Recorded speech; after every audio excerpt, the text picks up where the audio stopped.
جیهان لە بەردەم وشکبوونەوەدایە.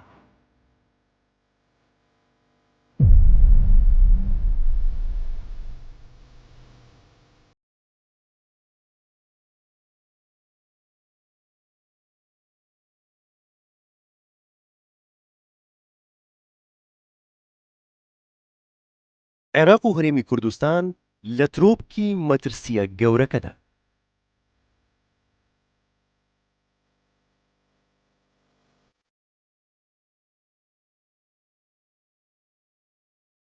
ناوەندی زانستی ماکس پلانک لە ئەڵمانیا یەکێکە لە ناوەندە زانستیە سەرکەوت و گرنگەکانی توێژینەوە لە ئاستی جیهاندا.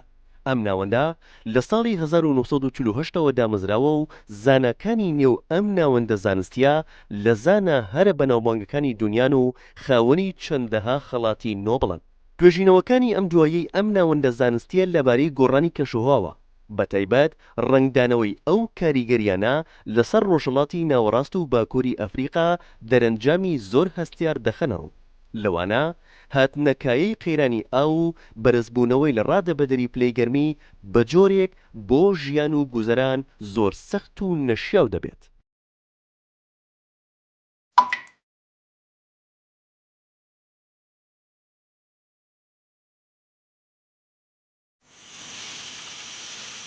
ئاو نهێنی ژیان و بەردەوامی و ئاوەدانیە.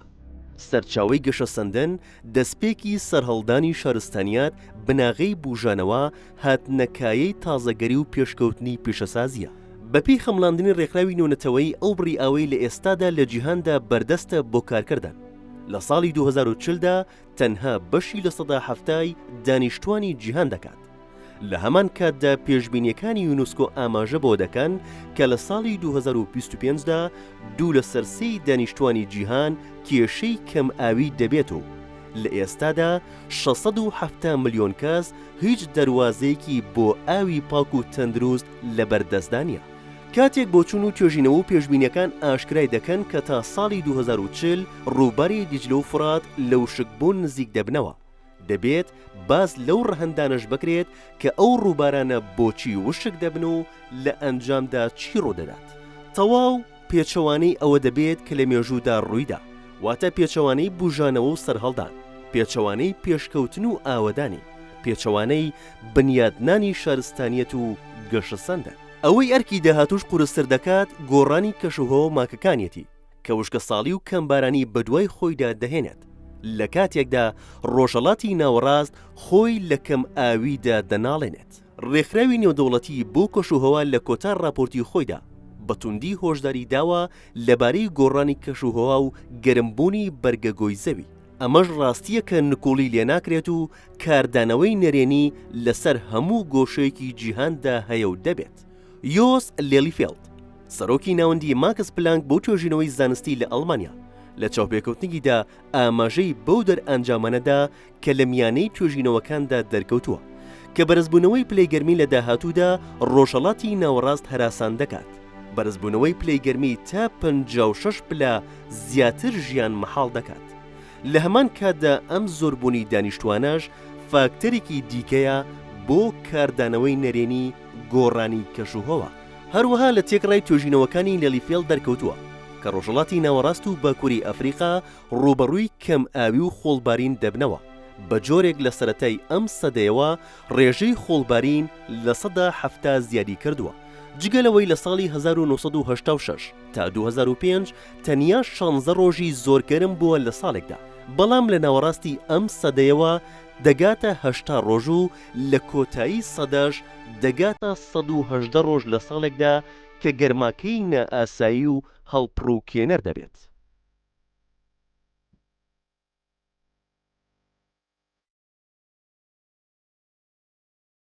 جیهان لە بەرامبەر گۆڕانێکی چڕ و خێرادایە. ئەگەرچی پەتای کۆرۆنا کاریگەری هەبوو لەسەر ڕاگررتنی کاتی زۆربەی جومگەکانی ئابووری، پەیوەندی کۆمەڵایەتی، بڕیاری سیاسی و بەرهەمهێنان، شەڕی ئۆکرانیاش تەواوی بۆرەکانی دیکەی خستە حاڵەتی ئامادەباشیەوە. دۆخێکی خوڵقاند کە هەناردەنەکردنی دانەوێڵە و پێینی کیمیایی لە ئۆکرانیا و رووسیاوە ببێتە جێگەی لە ڕاوکەیە بۆ دابینکردنی دانەوێڵە لە وڵاتەکانی وەکو میسر و هەندێک وڵاتی دیکەی ئەفریقا.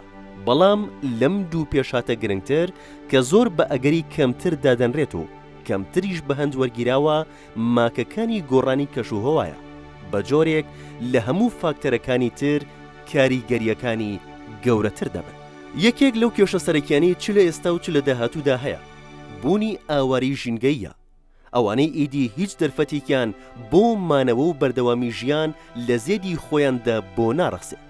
لە هەندێک شوێندا وشکەساڵی و نەبوونی ئاو شیرازەی کۆمەڵگای هەڵوەشاندوتەوە و وازیان لە کاری کشتتوکاڵی هێناوە بەرەو ناوچەکانی تر لە کۆچ و ڕەودا. لە هەندێک شوێن بەهۆی لافا و کارەساتی سروشتیەوە چ قوربانی و چ ئاوارەی لێکەوتوتەوە وەک ئەوەی لە فلیپین و بەنگلادش دەبینرێت. جگە لە بەرزبوونەوەی پلەیگەرمی لە ڕادەبەدەری ئەتمۆسفێری هەندێک شوێن وەک هندستان و ڕۆژهەڵاتی ناوەڕاست بەگشتی. بۆیە پێشبینی ئەوە دەکرێت کە لە داهاتوودا ژیان لە هەندێک شوێنی ئەو ناوچانەدا تا ڕادەیەک مەحاڵ بێت و نەگوزارێت.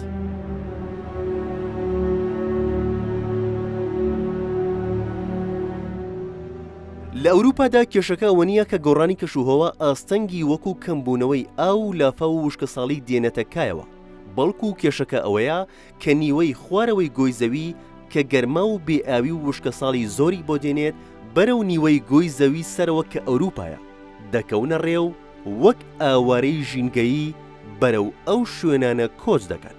لە ڕۆژئاوادا چ لەبەر ئەوەی پێشتر خۆ ئەمادەکردن بۆ ئەم جۆرە خەمڵاندانە هەیە، چ لەبەر ئەوەی زۆربەی وڵاتەکانی تا ڕادەیەک خاوەنی سامانێکی باشی ئاون، چ لەبەر ئەوەی زانست لەو وڵاتانەدا کار لەسەر کێشەکانی داهاتوو چارەسەرەکان دەکات، دەتوانێت تا ڕادەیەک بەرگەی ئەو ماکانە بگرێت کە ڕوبەڕووی دەبنەوە. هەروەها دەمێکە بەرنامەی خۆگونجاندن و هەڵکردن لە پلان و نەخشەکاندا جێی خۆی کردوێتەوە. ڕاستە خۆڵبارین دیاردەیەکی سروشتیە، ڕاستە گۆڕانی کەشوهەوا بەهۆی کەمبارانیەوە ڕۆڵی گرنگ لە دووبارەبوونەوەی ئەو دیاردەیە دەبینێت، بەڵام ئەو ڕەهەندانەی لە پشت بەردەوامبوونی خۆڵبارینەوەن دەرەنجامی نالەباری سیاسەتی ئاوی هەرێمیە لەلایەن ئێران و تورکیاوە، بە تایبەت پرۆژەی گاب لە تورکیا کە پێویستی بە سیاسەتێکی بەهێزی ناوەند هەیە بۆ دژایەتیکردنی. بەڵام ئەم هەوڵە درەنگ کەوتووە تا بتوانرێت کاریگەریەکانی لەسەر ژینگە و ژیانی دانیشتوانی عێراق و باشووری کوردستان کەم بکرێتەوە. بۆ نمونە پرۆژەی گاب یا پرۆژەی باشووری ڕۆژهەڵاتی ئەنادۆڵ لەسەر ڕووباری دیجلە و فورات کە بریتیا لە بنیادنانی 22 بەندا و 19 وێزگەی بەرهێنانی وزەی کارەبا بۆتە هۆکاری کەمبوونەوەی ئاوی دیجلە و فورات بەڕادەیەک تا ساڵی 2040 توێژینەوەکان ئاماژە بە وشکبوونی ئەو دوو ڕووبارە دەکەن. ئەمەش دەبێتە هۆی تێکچوون و بە بیابانبوونی ڕووبەرێکی زۆری زەویوزار بە تایبەت لە باشوور و ناوەڕاستی عێراقدا. بە هەموو پێوەرێک ئێستا ڕۆژهەڵاتی ناوەڕاست و تەواوی عێراق و لەو چوارچێوەشدا هەرێمی کوردستان لەبەردەم مەترسێکی گەورەی وشکبوونی سەرچاوەکانی ئاودان. ساڵانی داهاتوو وێڕای زۆربوونی خۆڵبارین و بەرزبوونەوەی لە ڕادەبەدەری پلەکانی گەرمە، کێشەی بێئاوی و وشکبوونی زەویە شێدارەکان دەبێتە یەکێک لە ئاڵنگاریە گەورەکانی بەردەم هاوڵاتیانی هەرێم و ڕەنگە لە زۆر شوێن دانیشتوان ناچار بەجێهێشتنی شوێنەکانیان بکات و لە ڕووی جوگرافیەوە گۆڕانی گەورە بێنێتە ئارەوە.